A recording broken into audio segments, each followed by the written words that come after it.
اسلام کے دشمنوں نے دیکھا کہ مسلمان شراب تو نہیں پیتا، بہت کم لوگ پیتے ہیں، تو اس کو نشے کا عادی کیسے بنایا جائے۔ اصل مقصد شراب نہیں تھا، اصل مقصد تھا اس امت کو نشے کا عادی بنانا۔ وہ اس مقصد میں کامیاب ہو گئے، اس لیے وہ اس کے نام سے کیا لائے؟ گانجا لائے، چرس لائے، بھنگ لائے، افیون لائے، اور اس سے بھی دیکھا کہ مسلمان پھر بھی گانجا نہیں پیتا۔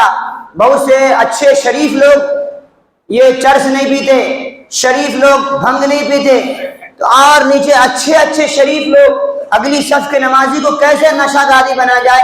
ان کے لیے وہ سڑا ہوا بدبودار گٹکا لے کر کے، لو صاحب کھا کر کے جاؤ، مسجد میں بھی جاؤ، مدرسے میں بھی جاؤ، بیوی کے پاس بھی جاؤ، اللہ کے پاس بھی جاؤ، گٹکا کھاؤ، کوئی عیب نہیں ہے۔ یہ سب نشہ ہے، نشہ ہے، نشہ ہے۔ آپ گٹکا نہیں، حرام کھا رہے ہو، حرام۔ اب کہو گے نشہ نہیں آتا، جو آدمی کبھی گٹکا نہیں کھایا ہے اس کو کھلا دو، نشہ آتا ہی نہیں آتا ہے۔ ارے آتا ہی نہیں آتا ہے، کیوں آتا ہے؟ جب وہ نشے کی چیز نہیں تھی تو نشہ کیوں آیا؟ وہ نشے کی چیز ہے۔